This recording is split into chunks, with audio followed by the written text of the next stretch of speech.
প্রফুল্ল হইল, অশ্রুপূর্ণ লোচনে চরণে প্রণতা হইলে মা স্নেহাদ্রস্বরে শুভাশীর্বাদ করিয়া বাহু ধরিয়া উঠাইলেন, মুখে হাত দিয়া চুমু খাইয়া আদর প্রদর্শন করিলেন। ভক্ত ভক্তিভরে প্রণত হইলেন। হ্যাঁ, যখন তার মানে সে মহিলা করছেন প্রণাম, মা তাকে হাত ধরে তুলে তাকে চুম্বন করলেন, আর যখন তার স্বামী করলেন প্রণাম, তখন মা এসো বাবা বলে তাকেও সমাদর এবং শুভাশীর্বাদ করলেন। কন্যা শিশুগণকেও একে একে মায়ের চরণে প্রণাম করাইয়া আশীর্বাদ লওয়াইলেন। সব শিশু সন্তানদের মাকে প্রণাম করালেন। মুহূর্তের মধ্যে মায়ের স্নেহের ইন্দ্রজালে সমস্ত দৃশ্য পরিবর্তিত হইয়াছে।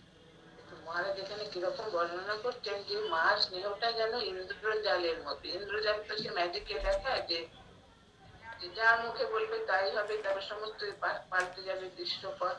এখানেও মার সেই আগমনে, মার আশীর্বাদে সমস্ত মানে পরিবেশটাই যেন পাল্টে গেল। ভক্ত দম্পতির আর ভাবনা নাই, হৃদয় আনন্দে ভরপুর, বদন উৎফুল্ল। এই যে কিছুক্ষণ আগে এত চিন্তা ভাবনা করছিলেন, সব কোথাও উধাও। তখন মন মুখে একটা আনন্দ, অন্তরে খুব মানে কি বলবো, খুব আশার উদ্রেক হয়েছে। তিনি তখন মায়ের কন্যা মায়ের বাড়িতে আসিয়াছেন, মাকে পাইয়াছেন, আর কি ভাবনা। হ্যাঁ, মা যেমন সন্তান যেমন মাকে পেলে সব থেকে নিশ্চিন্ত হয়, মায়ের কোলে মায়ের কাছে থাকলে। এইরকম এখানেও উনি তো মা তো বিশ্বজননী, তার যে এত স্নেহ, সে স্নেহ মন্দাকিনী সেই সন্তান মুহূর্তের মধ্যে তার আপন হয়ে গেলেন। বলছেন কি, তিনি কন্যা মায়ের বাড়িতে আসিয়াছেন, মাকে পাইয়াছেন, আর কি ভাবনা। হইলই বা শিশুর অসুখ ভয় কি আছে। যিনি অকুলের ত্রাণ কর্ত্রী, সকল বিপদে রক্ষা করেন, আজ তো তাহারই পদতলে। দেখুন ভক্তের কি মনোভাব, যে মা হচ্ছেন অকুলের ত্রাণ কর্ত্রী, সেই জন্য তার কাছে আমরা এসেছি। আমাদের আর ভয় কি।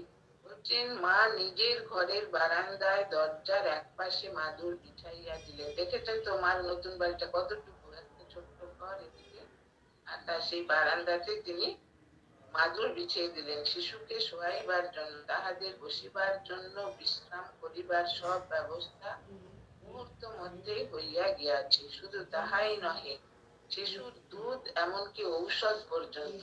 শিশুটি তো ম্যালেরিয়া জ্বরে আক্রান্ত, তার জন্য দুধের ব্যবস্থা, আবার তার ওষুধের পর্যন্ত। দেখুন মা কি অসাধ্য সাধন করে, মানে কেউ ভাবতেই পারবে না যে সেই গন্ডগ্রামে তখন তো কিছুই পাওয়া যেত না, নিমেষের মধ্যে মা কিভাবে সব জোগাড় করে ফেললেন। বলছেন মায়ের ঘরে কন্যার কি কোনো অভাব থাকে, কি সংকট। মুহূর্তের মধ্যেই ভক্ত মহিলার সঙ্গে মায়ের বাড়ির অন্যান্য মহিলাগণের আলাপ পরিচয় সৌভাগ্য হইয়া গেল। মা তাদের এত সমাদরে গ্রহণ করলেন বলে তখন কি হলো, সবার সঙ্গে সেই মহিলার খুব একটা পরিচয় হয়ে গেল। তখন দেখা গেল কি, একটু পরেই দেখা গেল তিনি কলসি কাঁখে করিয়া অপর ভগিনীগণের সঙ্গে আনন্দে কথা বলিতে বলিতে স্নানে চলিয়াছে। পল্লীর প্রান্ত দেশে বাণিজ্যে জলে সবকিছু হতো, স্নান রান্না খাওয়া সমস্ত।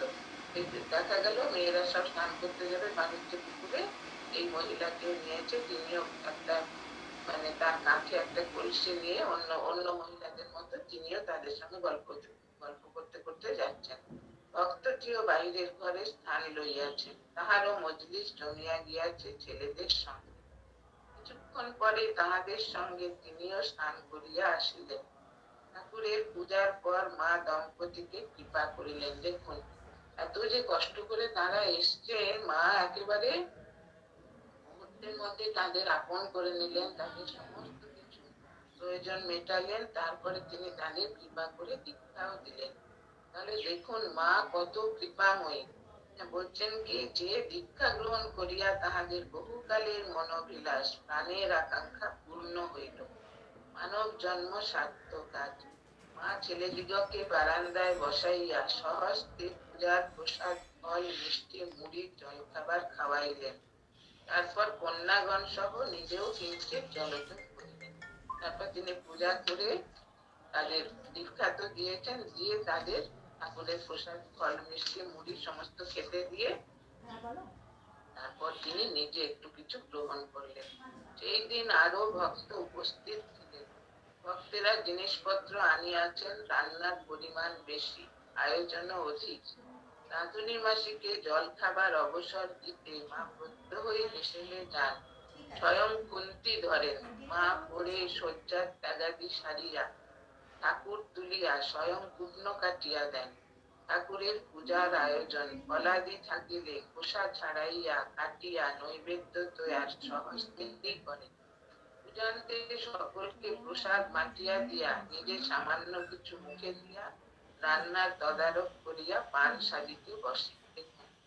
আর কাজের পরিমাণটা দেখছেন আপনারা, যে সেই উদয় আসতো, সেই ভোর 3টের সময় উঠে স্নান করে তিনি ঠাকুরের মানে জপ ইত্যাদি আহ্নিক এগুলো করে তিনি হেসেলে যান। গিয়ে সমস্ত খোঁজ খবর করেন, কি রান্না হবে, পূর্ণ করতেন। এদিকে ঠাকুরের পূজারও সব জোগাড় করে যান।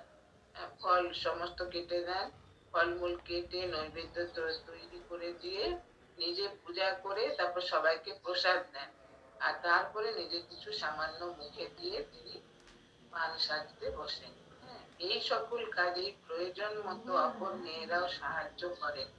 উপস্থিত থাকিলে বিশেষ ভক্তিমতী কেহ কেহ সচেষ্ট থাকিয়া বেশি সহায়তা করেন বটে, তবে মা নিজেই এসব করিতে ভালোবাসেন। মা বলছেন না যে কাজে হচ্ছে লোক, কাজে দেহ মন ভালো থাকে। মা শুধু মুখে বলেন, মা সেটা করে দেখিয়েছেন। দেখুন মা কত কাজ করতেন, আর তখনকার দিনে কত অসুবিধা।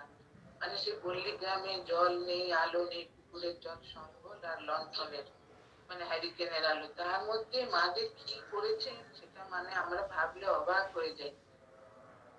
বলছেন কি তিনি পূর্বে যখন শরীর সমস্ত ছিল তখন সহস্তে রাঁধিয়া পরিবেশন করিয়া সন্তান খাওয়াইতেন। আগে যখন সন্তানরা যেতেন মা নিজের হাতে রান্না করে তাদের পরিবেশন করতেন, কিন্তু এটো পাতা পর্যন্ত পরিষ্কার করিতেন। ইদানিং আর সেইরূপ করা সম্ভব না হইলেও একটু তফাতে বসিয়া ছেলেদের আহার সচক্ষে দেখিতেন, বলিয়া কহিয়া পেট ভরিয়া খাওয়াইতেন। এখন সেটা অতটা করতে পারে না, কিন্তু তাও বসে থাকেন সন্তানদের খাবার সময় তাদের বলে বলে যে ভালো করে খাওয়ান পেট ভরে। তারপর রুচি বুঝিয়া বিভিন্ন জিনিস দেওয়াইতেন বিভিন্ন ছেলেদের। সবার রুচি তো সমান না, কিন্তু মা সব জানেন কার কি পছন্দ, সেটা পছন্দের জিনিসই তাদের দিতেন। আহার আনতে সহস্তে পান দিতেন। যাহারা একটা চায় তাহাদের দুটি, দুইটি চাইলে চারিটি। দেখুন মায়ের যে কি ভালোবাসা, মানে আমরা সেটা কোনো ধারণাই করতে পারি না। মা এই বসে বসে কষ্ট করে পান সাজছেন, সবার জন্য একটা নয়, যে একটা চাইবে তার দুটো, যে দুটো চাইবে তার চারটে দেবেন। মানে তার মায়ের স্নেহের কোনো সীমা পরিসীমা নেই। ছেলেরা মুখ ভরিয়া পান চিবাইতেছে দেখিলে মা ভারী খুশি। পান সাজার পর অবসর থাকিলে মা কোনো কোনো দিন মামাদের ঘরে গিয়া তাহাদের ঘর সংসারের খোঁজ খবর লইতেন, কাজে সহায়তা করিতেন। কোনো কোনো দিন আবশ্যকীয় জিনিসপত্র ভালো মন্দ জিনিস সময় সময় রান্না করিয়া তরকারি মিষ্টান্নাদিও দিয়া আসিতেন।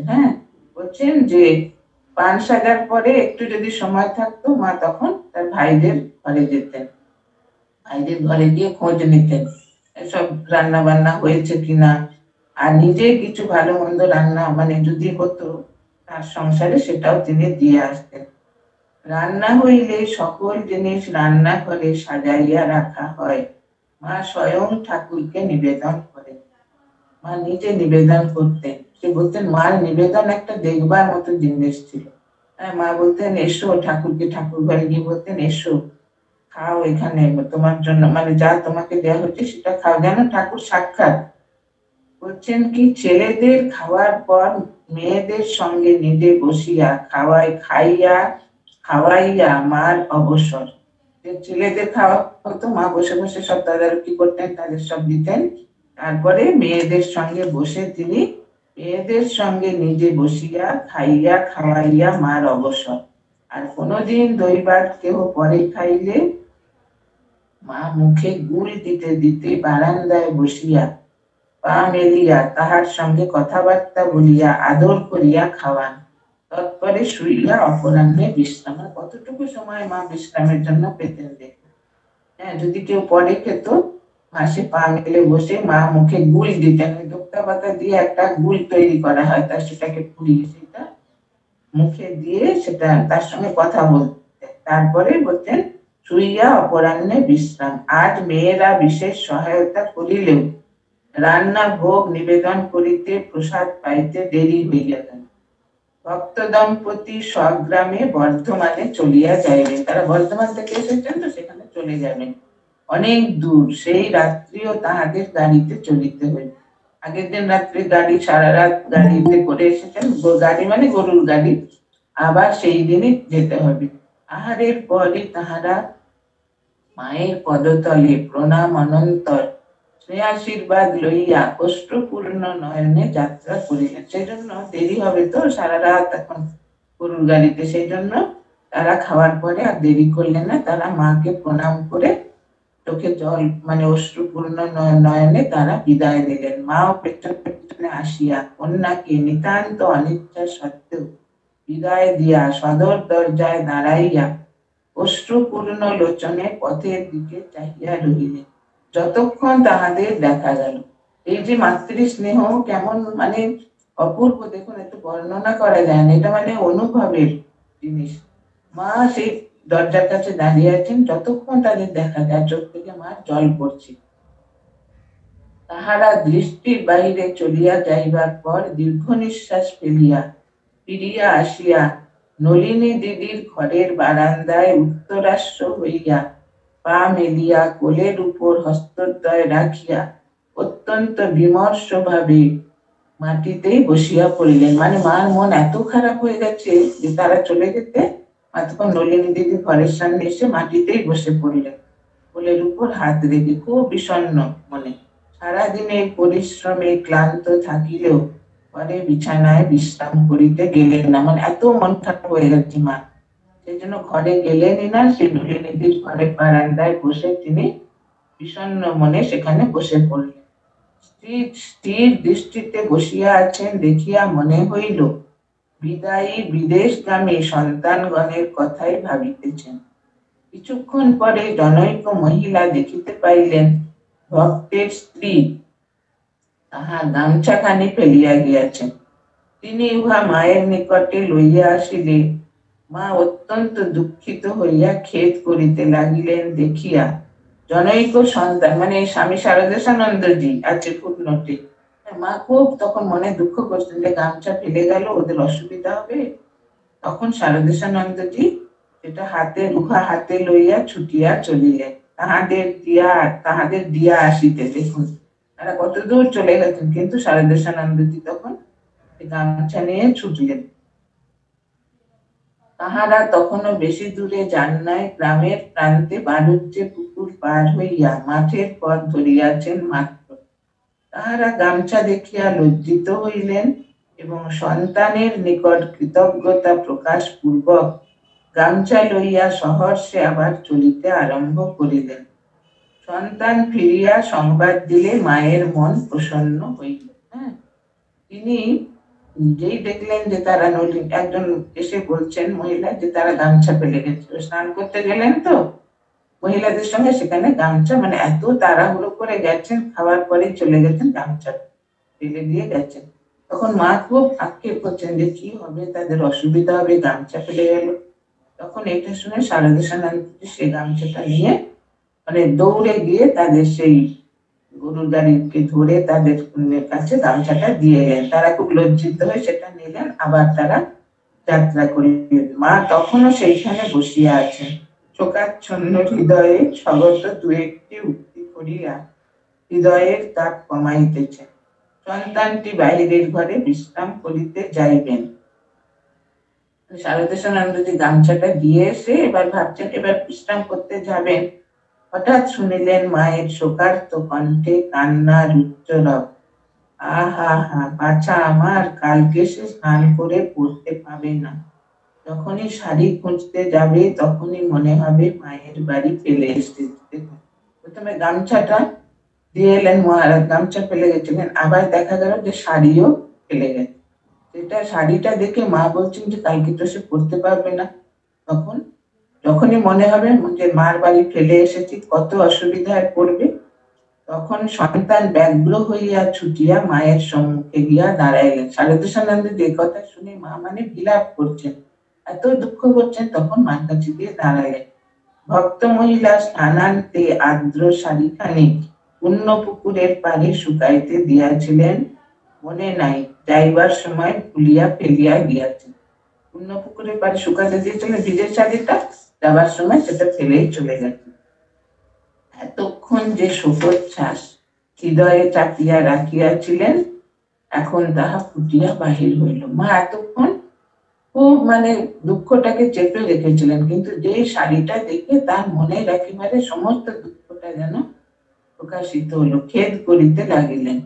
একজন নিঃসন্তানা রূঢ় ভাবে বলিলেন, কোন দিক সামলায়, এতগুলো বাচ্চা বাচ্চা। তাহার কর্কশ্বর কঠোর বাণী মায়ের শোকের মাত্রা বাড়াইয়া তুলিল।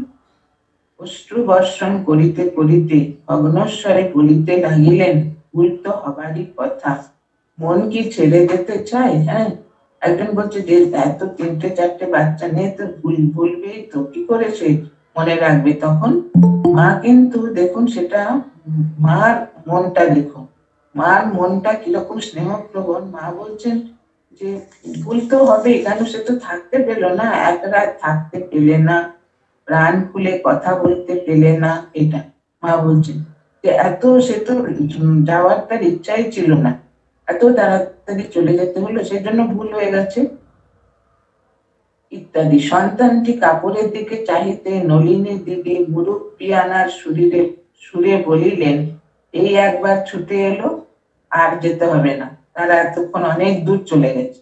নলিনী দিদি সাধারণ মানে মানুষেরা যেমন বলে, ভুলে গেছে তো বেশ হয়েছে, যা অনেক দূর চলে গেছে, এই এতক্ষণ ছুটে গিয়ে এটা গামছাটা দিয়ে এলো, আবার কাপড় দিতে যাবে, যেতে হবে না। মায়ের দিকে চাহিয়া সন্তান স্থির থাকিতে পারিলেন। তো শারদেশানন্দজি যখন মার দিকে তাকালেন, দেখছেন মার মুখটা এত করুণ হয়ে গেছে, তখন তিনি আর স্থির থাকতে পারলেন না। শাড়িখানি হাতে লইয়া মাকে বলিলেন, বেশি দূর যাননি, এক্ষুনি দিয়ে আসছি। মার মুখ প্রসন্ন হইল, স্নেহস্বরে বলিলেন, বাবা রোদ আছে, ছাতা নিয়ে যাও। ভক্তেরা অনেক দূর গিয়াছিলেন সত্য, 4টে গ্রাম পার হইয়া বড় রাস্তায় প্রায় তাহাদের রাখা গাড়ির নিকটে, 4টে গ্রাম ছাড়িয়ে যেখানে গরুর গাড়ি রেখে এসছেন এইখান পর্যন্ত চলে গেছেন। ভক্তেরা তাহাকে দৌড়াইয়া আসিতে দেখিয়া অতীব বিস্মিত হইলেন। তারা বলছে আবার কেন দৌড়ে আসছেন? এবং শাড়ি দেখিয়া তখন ভক্ত পরিবারের মনে পড়িল, শাড়ি রোদে শুকাইতে দিয়াছিলেন, আনিতে ভুলিয়া গিয়াছেন। হ্যাঁ, ভক্তেরা তখন লজ্জা ও বিনয় প্রকাশ এবং আফসোস করিয়া বলিলেন যে এত কষ্ট করিয়া শাড়ি আনিবার প্রয়োজন ছিল না। তখন বললেন যে শাড়ি আরো ছিল, এত কষ্ট করে আর আপনাকে আসতে হতো না।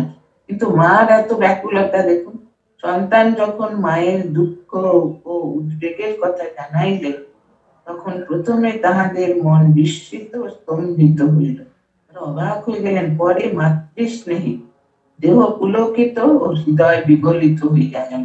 প্রথমে তারা অবাক হয়ে গেলেন যে এও কি সম্ভব, এই যে মাতৃস্নেহ সে সমুদ্রের মতো, এত কোন মানে এত গভীর, তো আমরা তল খুঁজে পাই না।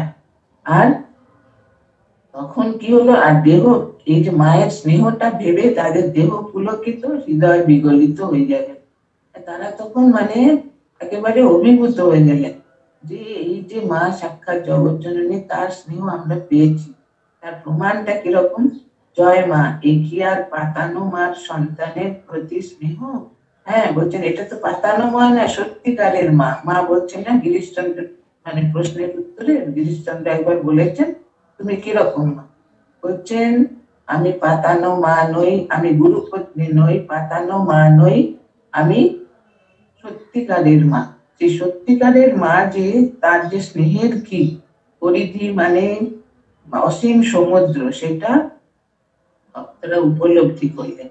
এক মুহূর্তের মিলন, এক মুহূর্তের দেখাতে এমন সম্পর্ক পাতানো সম্ভব নয়। তারা সেই দিনে এসেছেন, সেই দিনে চলে গেলেন, কিন্তু তার মধ্যে মার যে স্নেহ তারা পেলেন, বলছেন এটা কি চোখের দেখা জীবনে আর হইবে কিনা কে জানে, কিন্তু যে স্নেহের স্পর্শ তাহারা পাইলেন তাহা চিরস্থায়ী অটুট। হ্যাঁ, বলছেন আর হয়তো তারা মার কাছে আসতে পারবেন না, কেননা এত দূর থেকে এত শিশুদের নিয়ে, কিন্তু বলছেন এই যে স্নেহের, মায়ের যে স্নেহের প্রকাশ তারা মানে উপলব্ধি হলো তাদের, সেটা চিরকাল তাদের অন্তরে গাঁথা থাকবে, চিরকাল তাদের প্রেরণা দেবে। এ যেন মাতৃহারা পথে ঘোরা সন্তান দীর্ঘকাল পরে মাকে পাইয়াছে। হ্যাঁ, মহারাজের উপলব্ধি যে অনেকদিন পরে যেন সন্তান তার হারানো মাকে ফিরে পেয়েছে। এইরকম মা তো জগৎ জননী, তিনি সন্তানদের দেখুন কিভাবে গ্রহণ করলেন, সমস্ত ব্যবস্থা করে দিলেন, তারপরে তাদের মানে সমস্ত খাবার ব্যবস্থা, থাকার ব্যবস্থা, শিশুদের দুধের ব্যবস্থা, ওষুধের ব্যবস্থা, অসুস্থ শিশু, তারপরে যখন তারা ভুলে চলে গেছেন, গামছা ফেলে গেছেন, কাপড় ফেলে গেছেন, দুবার এই স্বামী শারদাসানন্দজি দৌড়ে গিয়ে তাদের দিয়ে এলেন। তো দিলেন কেন? যে মার এই ব্যাকুলতা দেখে। তখনই এরা উপলব্ধি করলেন, আর মহারাজ বলছে তারা হয়তো জীবনে আর আসতে পারবেন না, কিন্তু এই যে মার স্নেহ তারা আস্বাদন করলেন, এই স্নেহের মানে উপলব্ধি তাদের জীবনে সারা জীবন তাদের অন্তরে জাগ্রত থাকবে। অন্তরে জাগ্রত থেকে তাদের এই সংসার মরুভূমিতে সে মরুচিকার মতো, মানে মরীচিকায় যেমন মরুভূমির মাঝে মরুদ্যান, মরুদ্যান তাদের জীবনে পথ দেখাবে, তাদের জীবনে একটা পাথেয় হয়ে থাকবে এই অনুপম মাতৃস্নেহ। এটা বলে মহারাজ এই প্রসঙ্গ শেষ করেছেন। এটা এখানে শেষ করতে আসছে। এরপর বিবেক চূড়ামণি, আপনারা এগুলো চিন্তা করবেন যে মা যে জগৎ জননী, সেটা তার আচরণে কিভাবে প্রকাশ পেয়েছে। হ্যাঁ, তিনি শুধু যে ঠাকুর বলেছেন যে ও কি দেশে ও আমার শক্তি, তা নয়, তিনি নিজেও তার জীবন দিয়ে সেটা প্রমাণ করেছেন। এবার এটা বিবেক চূড়ামণি এখানে বলছেন আত্মার জীবভাব অজ্ঞান কল্পিত, এটা তো বলা হচ্ছে। এখন জীবের জন্ম মৃত্যুর কল্পনা মাত্র, জন্ম মৃত্যু কল্পনা মাত্র, এটা বলা হচ্ছে, কারণ আত্মার তো মৃত্যু হয় না, জন্ম হয় না, সেই জন্য জন্ম হয় এই জীবের, এই দেহের। সেটা কিভাবে বলছেন আত্মার জীব ভাব, আমরা যে আত্মাকে জীব বলে মনে করি, এটা আমাদের অজ্ঞান, অজ্ঞানের জন্য মনে করি। যারা জ্ঞান লাভ করেছেন তারা কখনো এই আত্মাকে জীব বলে মনে করেন না, তারা জানেন যে আত্মার নিত্য শুদ্ধ, নিত্য বুদ্ধ, নিত্য মুক্ত। এটা বলছেন যাবৎ ভ্রান্তি তাবৎ দেবাস্য সত্তা, মিথ্যা জ্ঞান জিম্বিতস্য প্রমাদাৎ, রজ্জ্বাং সর্প ভ্রান্তি কালীন এব, ভ্রান্তের নাশে নৈব সর্পপি তদ্বৎ। কি সুন্দর উদাহরণ দিচ্ছেন দেখুন। বলছেন যতক্ষণ ভ্রান্তি থাকে, ভ্রান্তি মানে যে জিনিসটা যা তাকে আমরা সেভাবে না দেখে যদি অন্যভাবে দেখি, সেটাকে বলে ভ্রান্তি। যতক্ষণ ভ্রান্তি থাকে, আত্মস্বরূপ বিচারের অভাব বশত মিথ্যা জ্ঞান থেকে উৎপন্ন জীব ভাবও ততক্ষণ বিদ্যমান থাকে। মানে আমাদের অন্তরে যতক্ষণ অজ্ঞান থাকে, ততক্ষণই আমরা এই যে ভ্রান্ত হই, মানে যে জিনিসটা যেমন তাকে সেভাবে আমরা উপলব্ধি করতে পারি না। যেমন কি উদাহরণ দিচ্ছেন, রজ্জুতে সর্পজ্ঞান ভ্রমকালে মাত্র থাকে। হ্যাঁ, যখন আপনার মানে মনে ভ্রম হচ্ছে একটা দড়ি পড়ে আছে, আপনি ভাবছেন এটা সাপ, যতক্ষণ আপনার মনে অজ্ঞান ততক্ষণই সেটা সাপ বলে আপনি মনে করবেন। যেই আপনি দেখবেন যে না সেটা সাপ না, একটা দড়ি, তখনই যেই আপনার জ্ঞান হবে সে দড়িটার সম্বন্ধে, তখনই আপনার সমস্ত ভ্রান্তিটা চলে যাবে। রজ্জুতে সর্বোত্তম নষ্ট হলে আর সর্ব দৃষ্ট হয় না, সেইরূপ অজ্ঞান নাশের সঙ্গে সঙ্গে সঙ্গে জীব ভাবও নষ্ট হয়ে যায়। এই যে যারা আত্মজ্ঞান লাভ করেন, তারা আর দেহের সুখ দুঃখ দিতে তারা কখনো বিচলিত হন না। কারণ কি, তারা জানেন যে দেহটা তো পঞ্চভূতের, এতে তো সুখ দুঃখ আনন্দ বেদনা সব হবেই, কিন্তু এর ভেতরে যে আত্মা রয়েছেন তিনি এই সবের ঊর্ধ্বে। নিত্য বুদ্ধ, নিত্য মুক্ত, নিত্য শুদ্ধ। জল তাকে ভেজাতে পারে না, বায়ু তাকে শুষ্ক করতে পারে না, অগ্নি তাকে দগ্ধ করতে পারে না। এই আত্মজ্ঞানে যিনি প্রতিষ্ঠিত হয়েছেন তার সঙ্গে সঙ্গে সে জীব ভাবটাও নষ্ট হয়। তিনি সে আত্মজ্ঞানেই আনন্দে অতিবাহিত করেন। বলছেন রজ্জুতে সর্বভ্রম, প্রাতিভাসিক জ্ঞান, ব্যবহারিক নয়। যতক্ষণ ভ্রম থাকে ততক্ষণ ওই জ্ঞান। যতক্ষণ আপনি ভাবছেন যে দড়িটা হচ্ছে সাপ, ততক্ষণ। কিন্তু যেই আপনার জ্ঞান হলো যে এটা দড়ি, সাপ নয়, তখনই আপনার সেই অজ্ঞানটা চলে গেল। তখন ঠিক ঠিক জ্ঞানটা হলো যেটা দড়ি। বলছেন আত্মার জীব ভাব এবং জন্ম মরণাদিরূপ সংসার কল্পিত। এটাও আমাদের কল্পনা, যে আত্মা জন্মগ্রহণ করে, আত্মার বিনাশ তা কখনোই হয় না, শুধু দেহের বিনাশ হয়। কিন্তু জীবের অবিদ্যারূপ উপাধিকে অনাদি বলা হয়েছে। আমাদের ঠাকুর বলছেন না যে মায়ার মধ্যে দুটো ভাগ, একটা বিদ্যা একটা অবিদ্যা। সে অবিদ্যারূপ যে উপাধি সেটা হচ্ছেন অনাদি, যাহার আদি নাই তাহার নাশও হয় না, এটাই তো আমরা জানি। আর উপাধির নাশ না হলে আত্মার জীব ভাব এবং সংসারেরও কোনো কালে নাশ হবে না। এটা বলছেন যে উপাধি যদি অনাদি হয়, এই যে দেহে আমরা আত্মবুদ্ধি করছি, এটা যদি অনাদি হয় তাহলে আমাদের এই জীব ভাব তো কখনোই বুঝবে না, আমরা তো কখনোই আত্মজ্ঞান লাভ করতে পারবো না।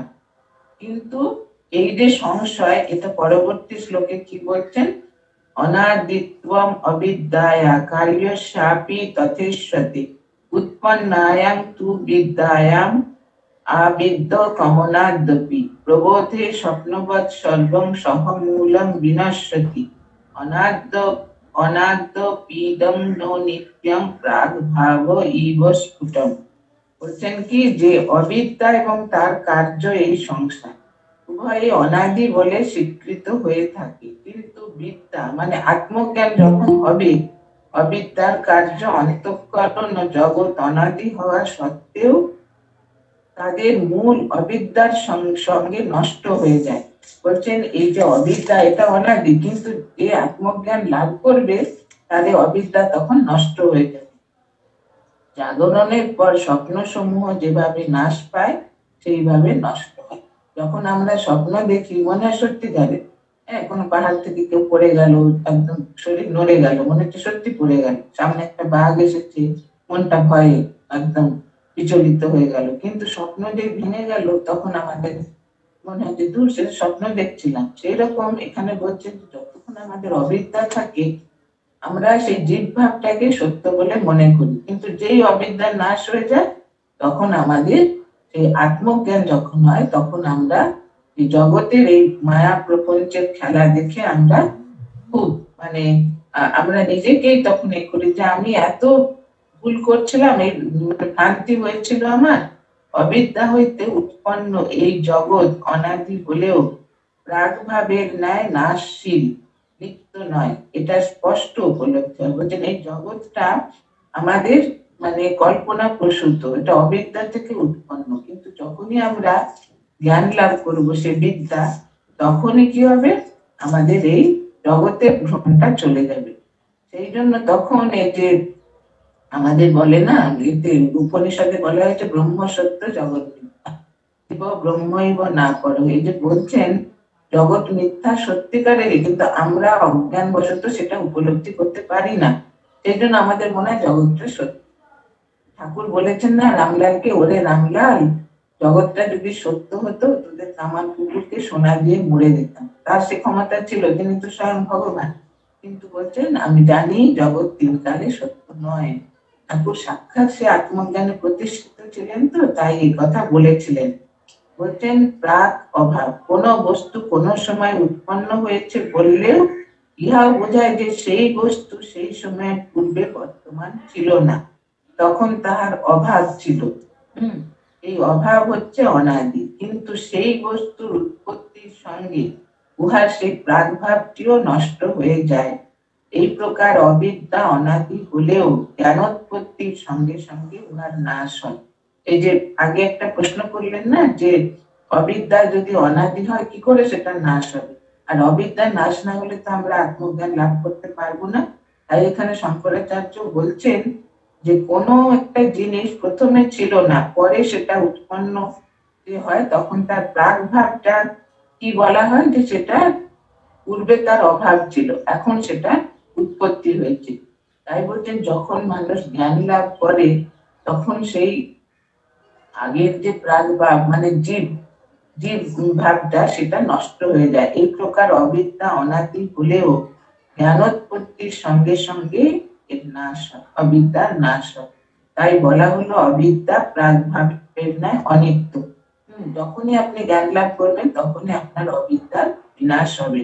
অনাদি অবিদ্যার বিনাশ কিভাবে স্ফুট হয়, এরপর সেটা বলছেন কি, অনাদি রূপী বিধ্বংস প্রাগ ভাবস্য বিকশিত ইয়দ বুদ্ধ উপাধি সম বন্ধা পরিকল্পিত মাত্মনি জীবতন্তু তত অন্যস্তু স্বরূপেণ বিলক্ষণঃ সম্বন্ধ স্বাত্মনো বুদ্ধা মিথ্যা জ্ঞান পুরস্সর। বলছেন কি, প্রাগভাব অনাদি হলেও তার বিনাশ দেখা যায়, জ্ঞান হলেই তার বিনাশ হবে। সুতরাং বুদ্ধিরূপ উপাধির সহিত সংযোগ হতে আত্মার যে জীব ভাবে কল্পনা করা হয় তা সত্য নয়। আমরা কি আত্মাকে তো জীব বলে কল্পনা করি, আমি সুখী, আমি দুঃখী, আমি খুব আনন্দিত, হ্যাঁ আমি খুব বিচলিত, এই যে আমরা ভাবছি সেটা আমাদের আত্মাতে কোনো মানে বিকার উৎপন্ন করতে পারে না, সেটা আমাদের মনেরই কল্পনা। বলছেন কি, জীব ভাবে কল্পনা করা হয় তা সত্য নয়, কিন্তু আত্মা স্বরূপে জীব থেকে ভিন্ন। বলতে এই যে আমাদের দেহ, এই দেহের মধ্যে আছেন দেহি, দেহি মানে আত্মা। বলছেন সে দেহি যে আছেন তিনি অপরিবর্তনীয়, তিনি অবিনশ্বর, আর দেহটা হচ্ছে নশ্বর। দেহের বিনাশ হয় কিন্তু দেহির কখনো বিনাশ হয় না। সেটা মহাপুরুষরা উপলব্ধি করেন যে দেহ আলাদা, দেহি আলাদা, কিন্তু সাধারণ মানুষ সেটা করতে পারে না, তারা দেহের সঙ্গে দেহকে যুক্ত করে ফেলে। তাই জন্য সংসারে এত দুঃখ কষ্ট তাপ তারা পায়। কিন্তু আত্মা স্বরূপে জীব হইতে ভিন্ন, বুদ্ধির সহিত আত্মার সম্বন্ধ মিথ্যা জ্ঞান থেকে উৎপন্ন। আমরা যে ভাবছি আমরা সেই দেহটাকে আমরা আত্মা বলে ভাবছি, সেটা বলছে এটা মিথ্যা জ্ঞান। মিথ্যা জ্ঞান থেকে আমরা মানে আমাদের ঠিক ঠিক জ্ঞান লাভ হয়নি, সেই জন্য আমরা এটা এই ভ্রমে পতিত হই।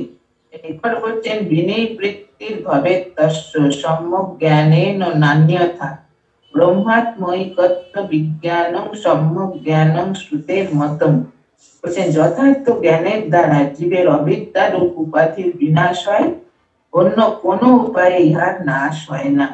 হ্যাঁ, ব্রহ্মের সহিত আত্মার একত্বানুভবী জ্ঞান শ্রুতি ইহা বলে। তাহলে জ্ঞান কাকে বলে? ব্রহ্মের সঙ্গে আত্মার একত্ব অনুভব, মানে আমাদের ভেতরে জীবাত্মা রূপে তিনি আছেন, পরমাত্মা রূপেও। তাই যখন শরীরের নাশ হয় সে জীবাত্মা পরমাত্মায় বিলীন হয়ে যায়, যদি আপনি সাধন ভজন ঠিক ঠিক করেন। কিন্তু না করলে বারবার জন্ম মৃত্যু কর্ম। এটা বলছেন যে আপনার যে মনের যে গতি, সেটা যদি আপনি আত্মজ্ঞান লাভ করেন তাহলে সমস্ত বন্ধন আপনার নাশ হয়ে যাবে। যেমন রজ্জুতে সর্পভ্রম বললেন, কিন্তু যতক্ষণ না সেই জ্ঞানটা আপনি লাভ করছেন ততক্ষণ আপনাকে সেই ভ্রমে পতিত হতে হবে, রজ্জুকেই আপনি সর্প বলে মনে করবেন।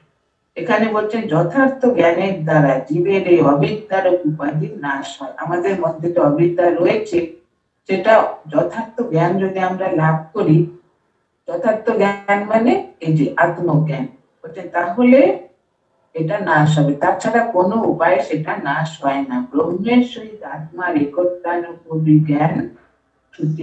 এটা শ্রুতি মানে বেদ বলেন কি, ব্রহ্মের সঙ্গে আত্মার যে একত্বানুভব সেটাই হচ্ছে জ্ঞান। জীব ব্রহ্মৈব না পরহ, এটা শঙ্করাচার্য বলেছেন যে জীব ব্রহ্ম ছাড়া কিছু নয়। আমাদের উপনিষদেও এই মানে প্রমাণ আমরা পাই। কিন্তু আমরা কি ভাবছি আমরা সব আলাদা আলাদা জীব, কিন্তু সবার মধ্যে সেই এক আত্মাই বিরাজ করছে। এই জন্য মা যে বললেন আমার আমজাদও যেমন ছেলে, আমার শরৎ তেমন। মা কি জানতেন না যে আমজাদ একজন ডাকাত আর শরৎ মহারাজ হচ্ছেন ব্রহ্মগুরু?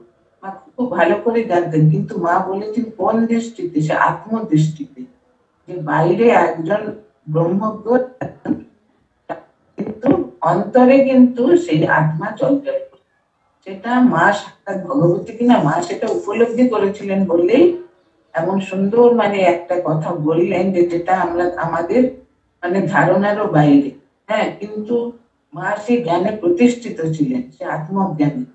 ঠাকুরও যেমনি আত্মজ্ঞানের, ঠাকুর তো স্বয়ং ভগবান, মাও স্বয়ং ভগবতী, তারা সবার মধ্যে সে আত্মাকেই দেখতেন। ওই জন্য তারা জীবনে কোনোদিন কাউকে অবজ্ঞা করেনি, কোনোদিন তুচ্ছ-তাচ্ছিল্য। সবার মধ্যে তো ভগবান রয়েছেন। যেমন ভক্ত বলেন যে আমার ভগবান সর্বভূত, জ্ঞানী বলেন যে আত্মা সর্বভূত।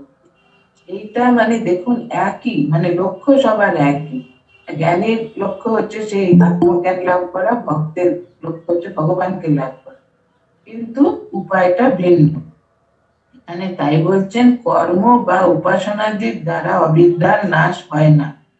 সাংখ্য মত অনুসারে প্রকৃতি থেকে পুরুষকে ভিন্ন বলে জানলেও হয় না। শ্রুতি কি বলছেন, মানে আমাদের বেদ, যে অয়ম আত্মা ব্রহ্ম, এই আত্মাই ব্রহ্ম, এই অভেদ জ্ঞান থেকেই অবিদ্যার নাশ হয়। হ্যাঁ, এই যে আত্মা যে ব্রহ্ম, এই যে জ্ঞানটা, এটা যখন মানুষ উপলব্ধি করে, শুধু মুখে বললে তো হবে না, তখনই কিন্তু মানুষের এই ভ্রমটা চলে যায়, দেহে আত্মবুদ্ধি, দেহাত্মবুদ্ধি এটা চলে যায়, তখন সে আত্মজ্ঞান লাভ করে। বলছেন তদাত্মান আত্মনো সম্যক বিবেকে নৈব সিদ্ধতি তত বিবেক কর্তব্য প্রত্যগাত্ম সদাত্মনঃ। বলছেন আত্মা কি আর অনাত্মাই বা কি, এই বিচার যথাযথভাবে করতে পারলে আত্মজ্ঞানের উৎপত্তি হয়। অতএব জীব ও ব্রহ্মের স্বরূপ বিচারের দ্বারা নির্ণয় করা কর্তব্য। তো বিচার করে বলছেন, বিচার না করলে মনে সেটা ধারণা হবে না। আপনি যদি শুনে ভাবেন যে এটা আমাকে বিশ্বাস করতে হবে, বিশ্বাস হবে না। কিন্তু যেই আপনি বিচার করবেন মনে মনে যে দেহের তো বিনাশ দেখছি, হ্যাঁ, চোখের সামনে কতজন কত পরিচিত প্রিয়জন চলে গেল, কিন্তু আত্মার তো কোনো হয় না, আত্মার তো কোনো বিকার হয় না, আত্মার তো কোনো বিনাশ হয় না। এই মনে মনে যদি বিচার করেন আত্মা তো অবিনশ্বর, এইগুলো যখন আপনি চিন্তা করবেন তখনই আপনার মনে সে আত্মজ্ঞানটা হবে। তা নইলে কি হবে, আত্মজ্ঞান হবে না, অনাত্মাকেই আপনি আত্মা বলে মনে করবেন। বলছেন জীব ও ব্রহ্মের স্বরূপ বিচারের দ্বারা নির্ণয় করা কর্তব্য। জীবের স্বরূপ কি রকম আলাদা, আত্মার স্বরূপ কি? জীব হচ্ছে সদা পরিবর্তনশীল, যেমন জগৎ পরিবর্তনশীল। যেমন দেখুন মানুষ, তার জন্ম হলো, তার বাল্য, শৈশব, কৈশোর, যৌবন, প্রৌঢ়, বৃদ্ধতা, কিন্তু তার দেহের পরিবর্তনটা হচ্ছে জীবভাবে, কিন্তু তার আত্মার কখনো পরিবর্তন হয় না, আত্মা সে একই আছে। সেই জন্য এই নশ্বর দেহের মধ্যে সে অবিনশ্বর আত্মা সর্বদাই বিরাজ করতে। কিভাবে বিচার করতে হবে তাহার দৃষ্টান্ত এবার দিচ্ছেন। জলং পঙ্ক বদত্তন্তং পঙ্কা পায়ে জলং স্ফুটম যথা ভাতি তথা তথাত্মাপি দোষা ভাবে স্ফুট প্রবাহ। বলছেন অত্যন্ত কর্দমাক্ত জল, যেমন আপনি খুব একটা ঘোলাটে জলে একটু ফটকিরি দিলে কি হয়, জলটা ময়লাটা তলায় ছিটিয়ে যায়, স্বচ্ছ নির্মল হয়ে যায়। অবিদ্যা দোষ দূরীভূত হলে আত্মাও সেই রূপ স্বমহিমায় প্রকাশ পান। কি সুন্দর উদাহরণ দিয়েছেন দেখুন। বলছেন জলে তো কাদা, মাটি, পাক, এরকম পঙ্ক, এগুলো তো মিশে থাকে। জলে আপনি একটু ফটকিরি যদি ঘুরিয়ে দেন, হ্যাঁ, দেখবেন কয়েক ঘন্টা পরে সে জলটা একেবারে স্বচ্ছ, ট্রান্সপারেন্ট হয়ে যাচ্ছে, তলায় সব মাটি ময়লা গুলো চিটিয়ে গেছে। বলছেন সেটা কি জলে, অত্যন্ত কর্দমাক্ত জলে যেমন ফটকিরি এগুলো দিলে জলটা পরিষ্কার হয়ে যায়, নির্মল, সেই রকম অবিদ্যা দোষ দূরীভূত হলে আত্মা স্বমহিমায় প্রকাশ পায়। সুন্দর উদাহরণ দেখুন। মন থেকে যখন অবিদ্যা চলে যাবে তখন আত্মার যে মহিমা আমরা বুঝতে পারবো, আত্মজ্ঞানের মহিমা কি, যার জন্য যুগ যুগ ধরে মুনি ঋষিরা তপস্যা করতেন। আর আমাদের ভারতবর্ষ এই আত্মজ্ঞানেরই দেশ। সারা পৃথিবী ভারতবর্ষের দিকে তাকিয়ে আছে, যে এমন একটা স্পিরিচুয়াল পাওয়ার, এটা কোনো দেশে কোনো ধর্মে এই এত স্ট্রং একটা স্পিরিচুয়াল পাওয়ার নেই। সেই জন্য স্বামীজি বলছেন আমাদের দেশে কত মানে আক্রমণ করেছে বিদেশিরা, সে 1000 বছর ধরে, 800 বছর সে সব পাঠান মুঘল, তারপর 200 বছর ইংরেজ, কিন্তু ভারতের এই ধর্ম চিরকাল বর্তমান। কারণ কি? এটা আত্মজ্ঞানের উপর প্রতিষ্ঠিত, স্পিরিচুয়াল মানে পাওয়ারের উপর এটা প্রতিষ্ঠিত, এটা এত স্ট্রং। হ্যাঁ, স্বামীজি বলছেন যে যে আত্মজ্ঞানটা এত শক্তিশালী, কেউ যদি চিন্তা করে যে আমি আত্মা, তার মধ্যে সে শক্তির বিকাশ হবে। যে যে যেখানেই থাক, যে সংসারে থাক কি সংসারের বাইরে থাক, কিন্তু সেটা ঠিক ঠিক চিন্তা করতে হবে, ভাষা ভাষা চিন্তা করলে হবে। সেই জন্য দেখুন যুগ যুগ ধরে মুনি ঋষিরা হিমালয়ে এই আত্মজ্ঞানে প্রতিষ্ঠিত হবার জন্য তারা এই সাধনা করছেন। কত মুনি ঋষি আমরা জানি না, তারা কখনো লোকালয়ে আসে, তারা আত্মজ্ঞানে প্রতিষ্ঠিত হবার জন্য তারা সমস্ত কিছু পরিত্যাগ করে মনকে সেই আত্মচিন্তায় নিবিষ্ট রেখেছে। আর এইখানেই ভারতবর্ষের বিশেষত্ব, এইখানেই বিশেষত্ব। এই প্রসঙ্গে একটা মানে বলছি সত্য ঘটনা এটা, যে যখন আলেকজান্ডার এসেছিলেন আমাদের দেশে, তখন হিমালয়ে একজন সাধুকে দেখে তার খুব ভালো লেগেছে। বলছেন কি যে আমি তোমাকে আমার দেশে নিয়ে যাবো। সাধু তো ধ্যান করছেন, কোনো উত্তরই দেননি। বলছেন তোমাকে আমার দেশে নিয়ে যাবো, কোনো উত্তর দিচ্ছে না। তখন এই সম্রাট তো খুব রেগে গেছে, না আমি এত বড় সম্রাট, আমাকে আমার অবজ্ঞা কর, আমার কথার কোনো উত্তরই দিচ্ছে না, তরোয়াল বের করে মারবার জন্য মেরে ফেলবো। তখন সাধু হা হা করে হেসে উঠেছে। তখন আলেকজান্ডার বলছেন তুমি হাসছো কেন? তোমাকে মারবো বলছো, তুমি হাসছো? তখন বলছেন হাসবো না, তুমি তো মিথ্যা কথা বলছো, তুমি আমাকে মারবে, আমার দেহটাকে তুমি মারবে, কিন্তু আমার আত্মাকে তুমি মারতে পারবে? আমি নিত্য শুদ্ধ বুদ্ধ মুক্ত, জল আমাকে ভেজাতে পারে না, বায়ু আমাকে শুষ্ক করতে পারে না। এটা গীতার 2য় অধ্যায় আপনারা পড়েছেন, অচ্ছেদ্য অয়ম অদাহ্য অয়ম অক্লেদ্য অশস্য, এই বলছে নিত্য সর্বগত স্থানুর অচল অয়ম সনাতন, আমি সেই সনাতন আত্মা। তুমি আমাকে মারবে বলছো, আমার কি দেহটাকে মারবে, আমার আত্মাকে তো মারতে পারবে না। দেখি তখন তিনি তার চরণে প্রণত হয়ে মানে ক্ষমা চাইলেন, যে আমাকে ক্ষমা করুন। আমি একটু বুঝতে পারেন যে ভারতবর্ষের এত মানে স্পিরিচুয়াল পাওয়ারটা। সেই জন্য আমাদের দেখুন সে প্রদীপের নিচে অন্ধকার, আমরা সেই দেশের মানুষ, সেই দেশের বিশেষ করে দক্ষিণেশ্বরে আমরা যে রয়েছি, ঠাকুরের সে 30 বছর ঠাকুর এখানে ছিলেন, কত সাধনা করেছেন, কত উপলব্ধি, কত কিছু, কিন্তু এখানে আকাশের স্পিরিচুয়ালিটি, কিন্তু আমরা কি সেটা চিন্তা করি? চিন্তা যদি করি আমাদের জীবনই পাল্টে যাবে, আমাদের মনোভাবও পাল্টে যাবে। তখন আর জগতের কোনো কিছু এতে আমরা মানে বিচলিত হব না, আমরা সে আত্মজ্ঞানে প্রতিষ্ঠিত হয়ে আমরা জীবনে যাই আসুক, সুখ দুঃখ আনন্দ বেদনা, জীবনে শোক তাপ যা হোক, আমাদের মন সেই অবিচল থাকবে, কুটস্থ। বলছেন সেই উত্তর মানে ইয়েতে ধ্রুব তারা যেমন উত্তর দিকেই থাকে, নাবিকেরা সে ধ্রুব তারা দেখে আগেকার দিনে করতেন জাহাজের দিক নির্ণয়, সেই মনটাও সে ধ্রুব তারার মতো ভগবানের দিকেই থাকবে, সে আত্মজ্ঞানের দিকেই থাকবে। সুতরাং এই আত্মজ্ঞান, আমরা যে আপনারা ভাবতে পারেন যে আমরা সংসারে আছি কি আত্মজ্ঞান, কিন্তু সংসারেও দরকার, সংসার তো ভগবান ছাড়া নয়, আর সংসারে তিনি তো রয়েছেনই, আপনারাও তো মানে ভক্ত, আপনারা কত ভগবানকে ভালোবাসেন, সেইটারই আর একটা পথ হচ্ছে এই জ্ঞানের পথ, আত্মজ্ঞান। মানে আমি যে শুধু দেহ নই, দেহ মন বুদ্ধি নই, আমি তারও উপরে আত্মস্বরূপ।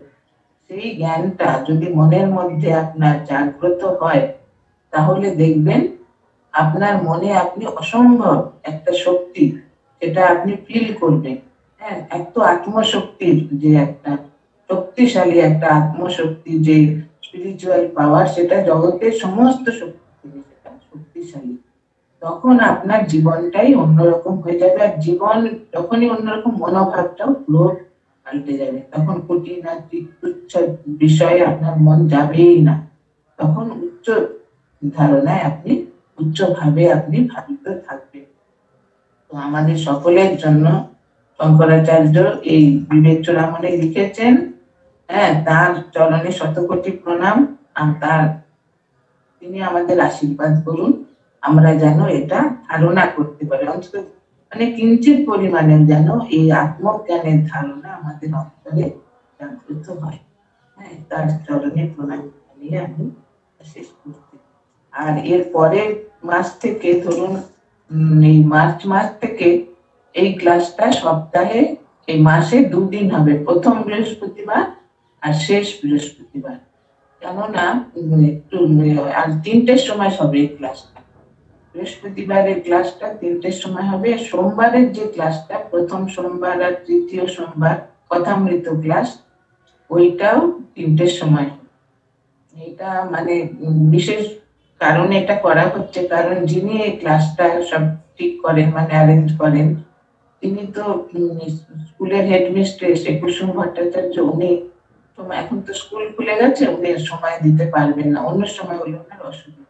শনিবারটা স্কুল ছুটি থাকে বলে শনিবারের ক্লাসটা 4টে থেকেই হবে, দ্বিতীয় আর চতুর্থ শনিবার গীতার ক্লাস। কিন্তু এই বৃহস্পতিবার হবে সপ্তাহে মাসে 2 দিন, 4 দিন তো হতো, সেটা কমিয়ে 2 দিন হবে, প্রথম বৃহস্পতিবার আর শেষ বৃহস্পতিবার। আজকে তো শেষ হয়ে গেল, এটা ফেব্রুয়ারি মাসে নয়, এটা মার্চ মাস থেকে এটা শুরু হবে।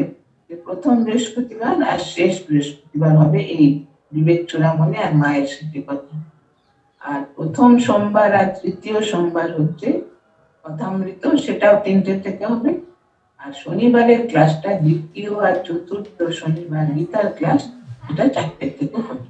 আপনারা সবাই পরস্পর বলে দেবেন, কারণ স্কুল এতদিন তো খোলা ছিল না, কোনো অসুবিধা ছিল, কিন্তু এখন স্কুল খুলে গেছে তো ওকেই তো এগুলো সব